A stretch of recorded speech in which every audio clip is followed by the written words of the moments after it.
When the dog catches the car. Now, for those of you who are wondering what that might mean, dogs chase cars. Or at least they used to before leash laws and a variety of other things like fence requirements that changed the way dogs live in neighborhoods. Back when I was a kid, us kids roamed the neighborhood and the random dogs roamed the neighborhood. And we knew the nice ones you could pet and the mean ones you had to avoid. But what I mean is, if you're not familiar with the saying, the point is dogs used to really chase cars a lot. But if one ever caught a car, they'd never know what to do with it because they hadn't thought it through. Basically, dogs chased cars because they were mean or because it was fun, but they never intended to catch it. They just intended to go through the process.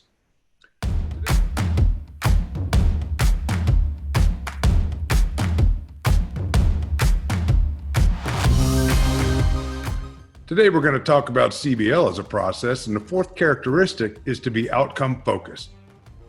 It's also the third question of our 6 essential questions, which is, why are you doing something? So we've talked about knowing your what, and I've said several times already, if you don't know what you want to communicate about, you can't possibly be effective at it. By the same token, being outcome focused requires you to know your why. Hey, welcome. We are leading from north of center. I'm Cliff W. Gilmore. I'm joined here with BJ Fitzpatrick Jr. I'm going to throw it all off right away and freak my partner BJ out here and say, what the heck is north of center? What's that even mean?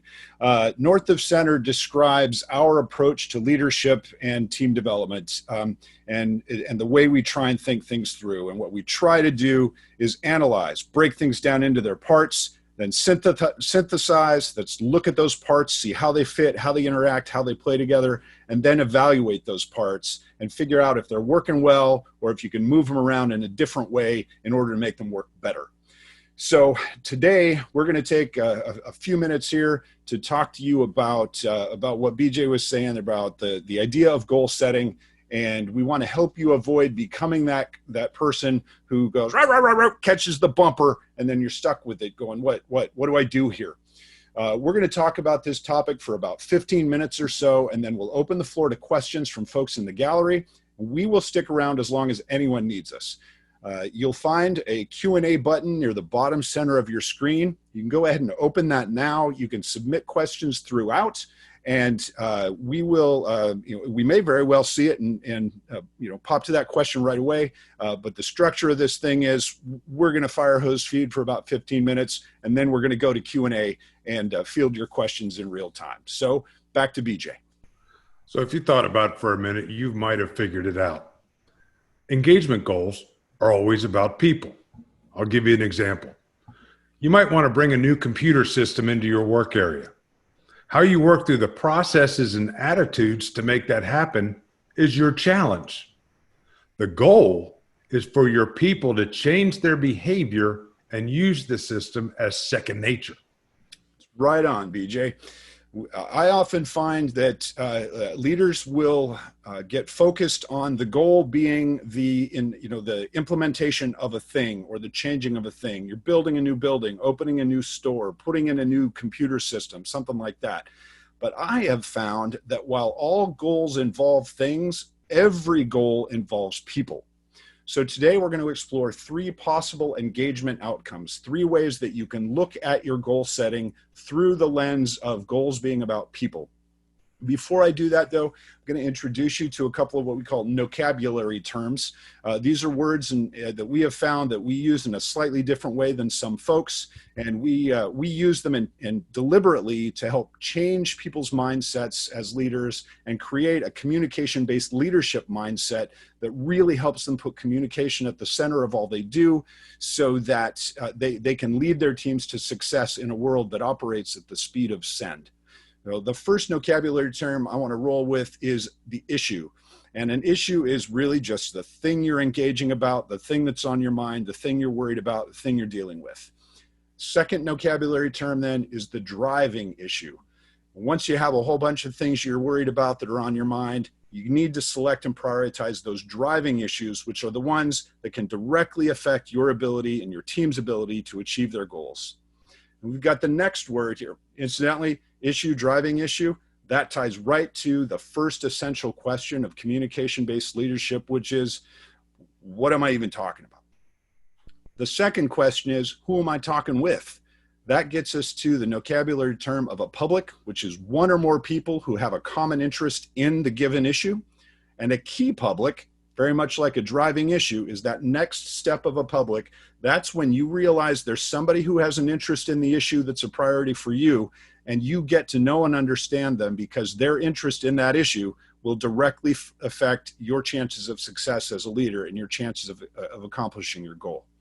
Which takes us then to the goal, which ties to the third essential question of communication-based leadership, which is the why. Why am I engaging? What do I even want to accomplish? An engagement goal is the intended outcome of your engagement with a key public regarding a driving issue. Now, your goals, like most goals, need to be concrete. They need to be measurable. They need to be achievable. We add, they have to be about people. All right. And there are three essential questions that we talk through in communication-based leadership. That's the, what are we talking about? Who are we talking with, and why?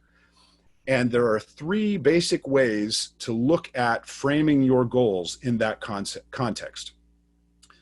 The first of those ways is that you can shift or maintain the state of awareness of an issue. So you're looking at your driving issue, pairing that up with one of your key publics and looking at their awareness of that issue, and you want to shift or maintain it. Second one, also having to do with both your driving issue and your key publics, is you can preserve the favorable, neutralize the unfavorable, or crystallize the unformed perception of an issue. And finally, the third framework you can use is that you can shift or build upon a key public's beliefs, opinions, attitudes, or behaviors. So I'm going to go in and dig into goal one, that state of awareness concept here real quick. But before I do, I want to offer one other key point about key publics. Generally speaking, your most important key public is your own people. If they don't know who you are, what you're doing, and why, you're going to end up lost. So leading is about people, communicating is about people, goal setting, it's about people. And now let's talk state of awareness. Once you know the people you're communicating with and you know the issue you're dealing with, you've got to take a look there and say, hey, what's their state of awareness of that issue? And there are basically three areas that they can go. Maybe their state of awareness is latent. This means they're blissfully oblivious for right now. Maybe that's a good thing. It buys you a little time to prepare. Maybe it's a bad thing because they need warning. One way or another, though, a latent public is one that is not yet aware of a driving issue that you have identified. Second option is that they are aware. Their state of awareness is awareness, and they are aware of the driving issue that you have identified. And the third category inside this framework for goal setting is the key public is active. They are actively engaged, actively involved, actively doing something that has to do with that driving issue. That may be good for you, might be bad for you, hard to say, but that's the first framework when you're looking at goal setting is, do we want to shift or preserve their state of awareness? If they're latent, they're not aware, do you want to make them aware to prevent them from becoming active? That's a possibility.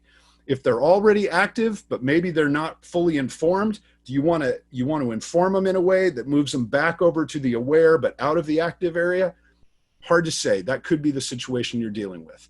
I'm going to use one example here that might not apply to everybody in the universe, but the example works really well, and that is, let's say you're going to do a nighttime aviation exercise that hasn't been planned in the past. Those planes are going to fly down low over people's houses early in the morning or late at night.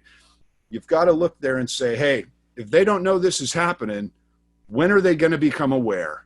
When I send a note out saying, hey, folks, be aware this thing's going to happen? Or do they get aware at 2 in the morning when that jet flies right over their house? And that's the point where they become active, or perhaps you prevent them from becoming active. So that's one example you might use. Now, you might not be coordinating massive nighttime aviation exercises, but the concept there is, hey, when do they go from latent to aware, and how fast are they going to move active? Do you want that as a result? That's one framework you can use to set a human-oriented, a person-oriented goal. I'm going to slow down, take a breath, hand the microphone back to BJ. We're going to go into the second part here, which is determine your key public's current and desired state of perception regarding the driving issues related to them. And as Cliff said before, there are three. Favorable. The key public perceives the driving issue in a way favorable to your organization. That's something you want to preserve. Unformed. The key public has not formed an impression of the driving issue related to them. You want to crystallize their impressions and move them towards favorable. And finally, unfavorable. The key public perceives the driving issue in a way unfavorable and possibly in opposition to your organization or an event. That you want to neutralize. Now, a common misunderstanding is that you need to spend a lot of time changing the unfavorable. That's why we use a different word. That word is neutralize. You can find yourself in competition with the unfavorable, especially the more entrenched they are in their opinions. They'll be watching you closely, though. So it's an important reason for you to stay consistent and honest with your messages. Now, a quick generic example. If a key public state of perception regarding an impending policy change that involves them and you or your organization is unformed, the desired state of perception for them is likely to move them from neutral to favorable. That's the second framework you can use for putting together people-oriented goals. You can work there on preserving favorable perception, crystallizing unformed perception, or neutralizing that unfavorable perception. And I'm going to tie back a little bit to what BJ was saying about the risk of becoming distracted by focusing your time and energy on what I'll call a committed detractor or committed antagonist. Hey, the folks who love you, you want to keep them loving you. Got it. And maybe you can use them to relay your information and help communicate effectively.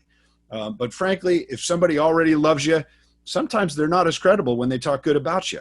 What you're trying to do there is get to those folks who are still trying to make up their mind. And in order to do that, you often find yourself, as BJ said, in direct competition with the people who have an unfavorable perception of things. Sometimes if they're not looking at it the way you want them to, you can get with them, communicate, and shift that perception a little bit. But just as often, I've found, perhaps more often, a committed detractor is who you're in competition with in order to get those folks in the middle. It's the bulk of folks who've become aware, and now they're trying to crystallize their perception. So don't let yourself get distracted by the haters, if you want to call them that. Don't let yourself get distracted putting all your time and effort into trying to change the mind of someone who is steadfastly opposed to you. You're in competition with them to crystallize the perceptions of the unformed, the folks in that unformed category. Now I'm going to bridge on over to the third framework you can use for creating a person-oriented or people-oriented goal. And this is arguably the most complicated. The first two, you can almost do by gut instinct at a glance. You know, you can look out and figure out pretty quickly if a group is aware of a thing. You know if they're active right now.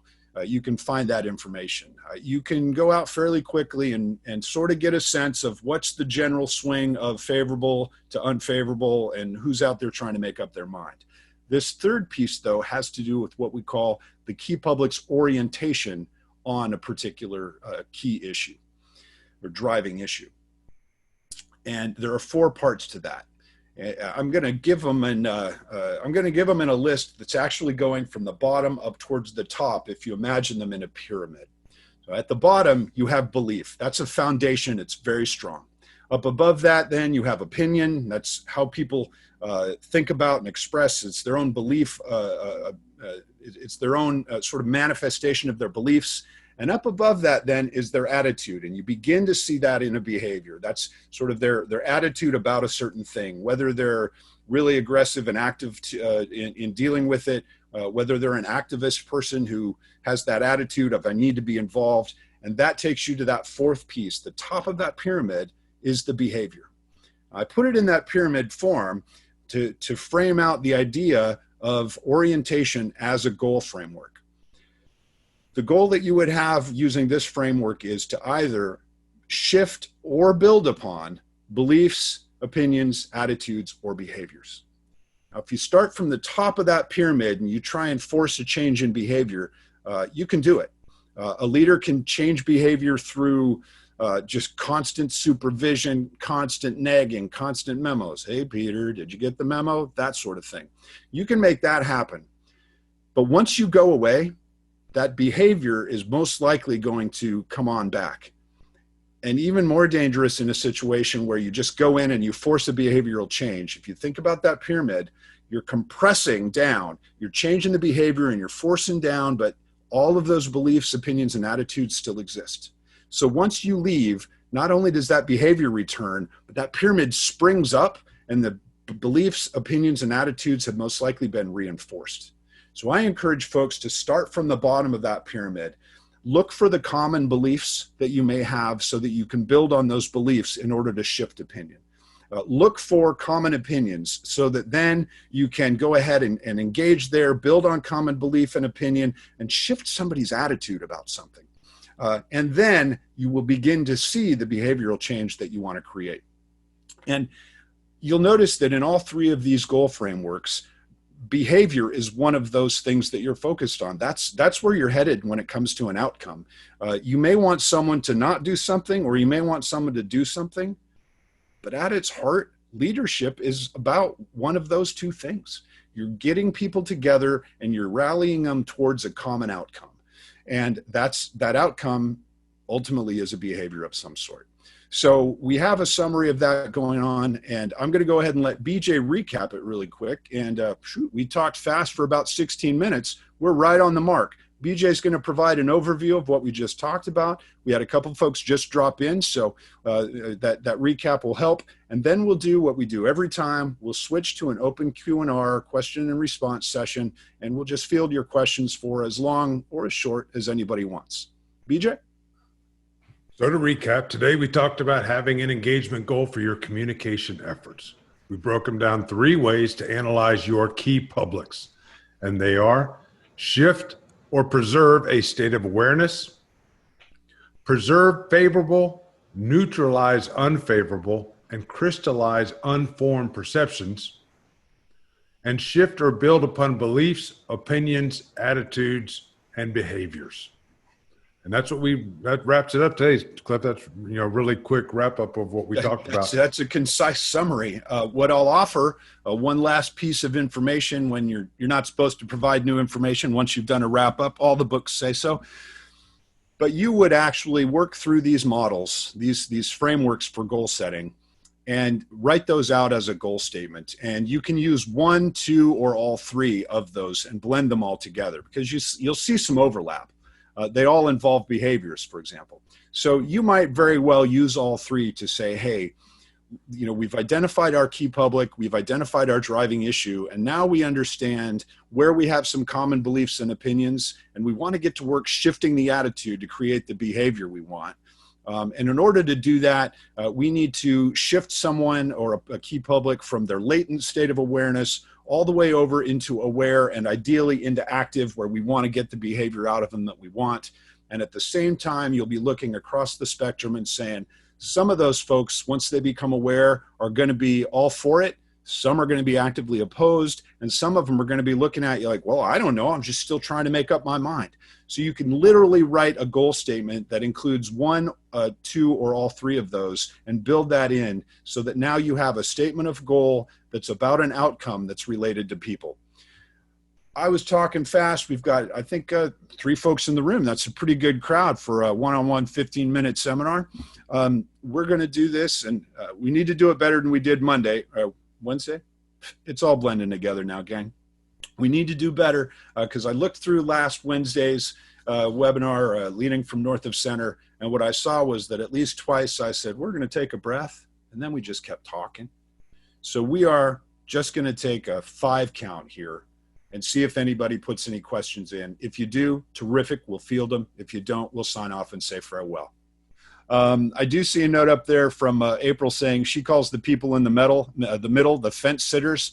That absolutely works. And that's a terrific example, April, of using that particular framework and then just plugging it into the way you already, a context that you already have. And yeah, the folks that are sitting on the fence, frankly, sometimes it's entirely okay to just keep them on the fence. You don't always have to push them off or get them to jump off of that fence onto one side or the other. So, that's a great example there, April. Thank you of, talking another way to explain what we put down there. And yeah, you find the fence sitters, and then you have to ask yourself, well, what's their state of awareness? Do you want them to get active and get off that fence, or are you good with them just sitting there? They're aware, they're on the fence. Like, oh, that's good. Frankly, you don't need everybody to love you. You just need them to not hate you most of the time. Hey, we talked long enough to see another question pop up. Christina, thanks very much. I see any advice about shifting from a shame culture to help the team hold each other accountable? Oh, wow. Shame culture. We could Wow. We could burn another hour, 2 hours, 3 hours, an entire semester. But we won't. No, we won't. We won't. But we will field that question. Christina, thanks for sending it in. BJ, do you have anything that cues up right away? I'm doing the classic hand it to you so I stall and think myself through kind of thing. I'm basically totally sticking it to you. It really depends, Cliff, where that culture's coming from. And that a lot of times that if you're coming into a culture that was a shame culture and you're the new leader, then almost like we talked about on Wednesday, it's up to you to keep your communication right there. Keep everything going, be predictable, and eventually, you can win out. It's like somebody, some sort of abuse.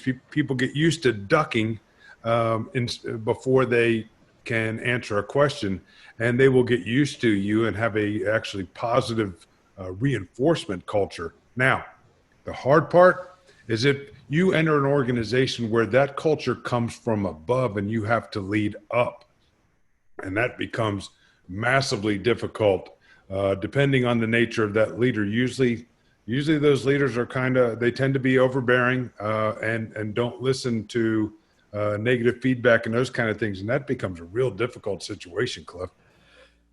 Yeah, that's a fairly, that's a valid point there, BJ. What comes into my mind, Christina, is, one, without knowing a whole lot more about the situation that you may be asking about, I have a couple of general ideas to start with, and that is that there's a question first about what's the source, where's the origin of that shame culture? And BJ talked about it. If it's coming from above, then that puts you in a position where you really have to be the buffer between the senior leader and the folks below, and that can be a very big challenge because at the same time you don't want to undermine the senior leader or undercut them. And in fact, we potentially saw. I'm going to tap into the headline news here. We potentially saw a scenario like that without my picking sides or weighing in on it, with Captain Crozier of the USS Teddy Roosevelt. That there was some sort of dynamic going on in there where somebody down the chain had concerns going up the chain, and that dynamic there of how do you say one thing out loud to as many people as possible when you feel you have to shout from the rooftops, but also how do you balance it with communicating with your senior leadership, and I don't know everything that was going on there, but I can imagine Captain Crozier was in a tough spot. And I see, Christina, you added a little expanded info on that, so I'm gonna work my way to that, and I ask for your patience as I do it.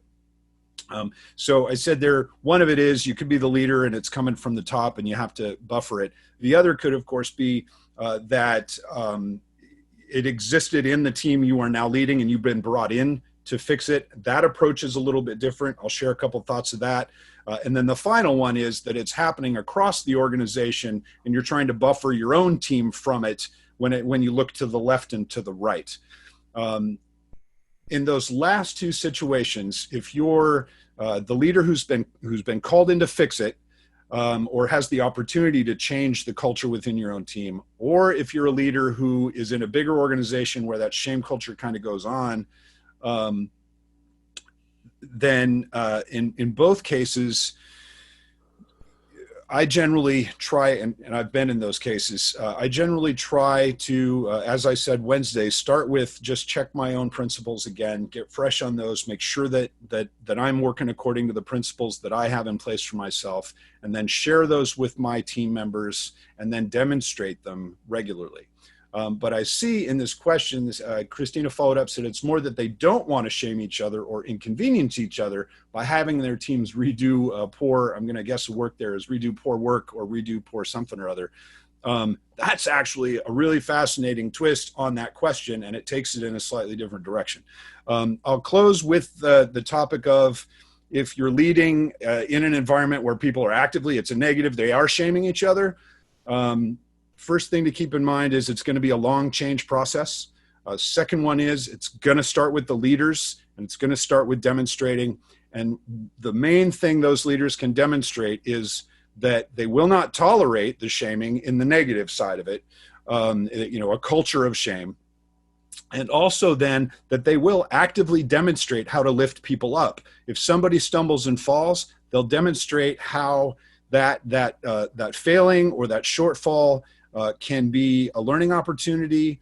They'll demonstrate how they can reach out, help dust someone off, pick them up and keep them going, so that they let the rest of the team see that when somebody stumbles and falls, you're not shaming them. You're saying, hey, what can I do to help? What can I do to keep you going? You might even say, yeah, you really screwed that up. Wow. But let's learn from that and move on the next time. In the environment that you may be describing here, as I'm understanding it in the second part of your question, Christina, is it's more they don't want to shame each other or experience the inconvenience. That's not so different actually from the negative shame culture environment. Shame avoidance can be just as insidious as shame as a weapon. What I think may be going on in a situation like that is, possibly, as you mentioned, a combination of people are just like, I don't want to bring it up, it'll take too long. Or it may be it's just not worth the trouble, or I don't want to flag it and accidentally, either shame someone or be accused of shaming someone. The heart of that culture has very much to do with the example that a leader sets. And if a leader is setting their standards, and again, start with just refreshing on your own principles. And again, I mentioned that I keep a card with mine on it, and I'll go back and go down the checklist and just, am I sticking to these? If you're demonstrating your own principles consistently, and your principles are that you have, you have a high standard of success, but you will tolerate failure. That if someone is making a valid effort and a well-intentioned effort within your intent, and they screw up, that you'll look at it and say, hey, I'm responsible for everything we do and fail to do. I gave you guidance, advice, and direction, and you stumbled along the way, but you were trying, and not just, oh, you tried, so that's good enough, but it was a legitimate effort to work within your guidance, advice, and direction. Then you can help encourage people to call other people out by showing that by calling them out, you're creating an opportunity to learn and grow, as opposed to calling someone out in order to create an opportunity to chastise or to threaten or to make somebody go away. I talked quite a bit on that one there. I'm watching the clock, I'm being aware, but I also want to make sure that I actually got to the answer. Christina, if you're able to chime in and say, yeah, we got it, cool. But I am going to hold off there and run the risk that I didn't answer it, so that I avoid the risk of driving it into the ground.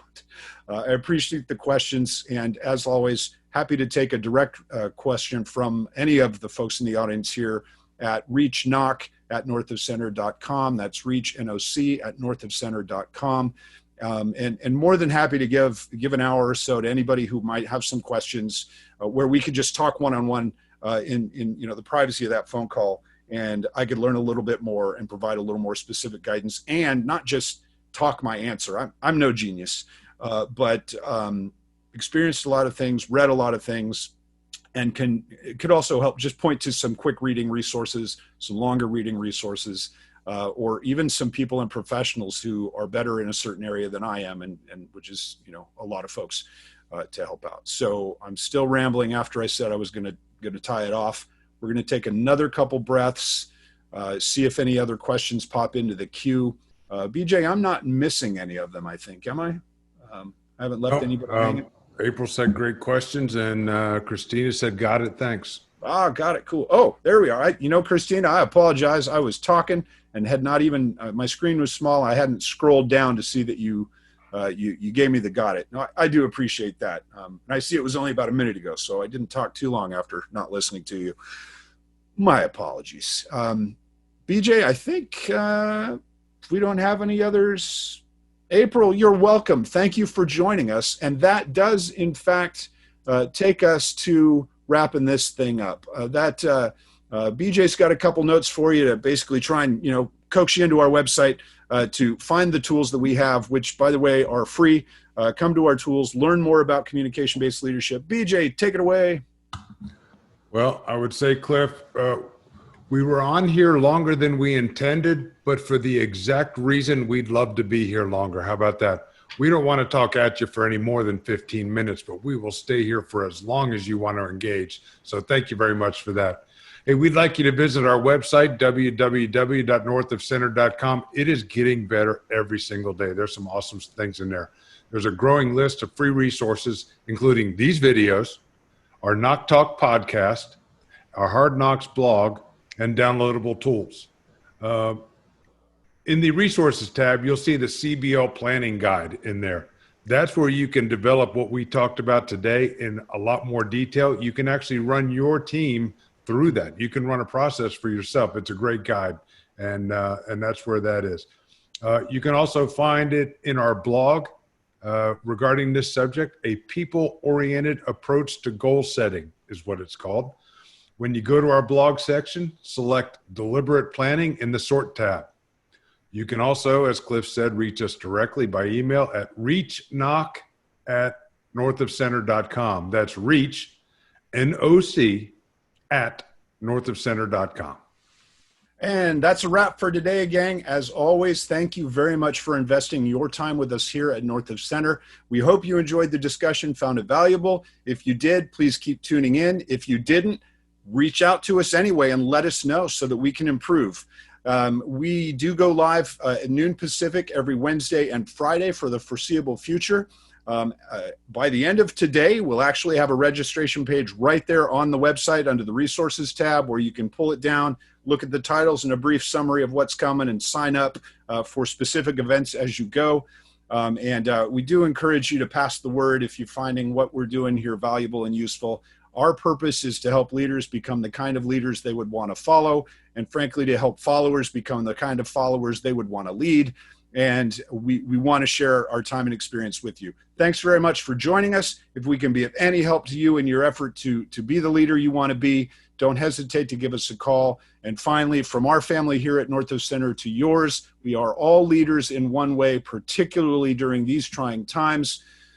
Be who you are, do what you do, lead where you are, be safe, be healthy, and stay connected. Thanks very much for your time, gang. We'll see you next time.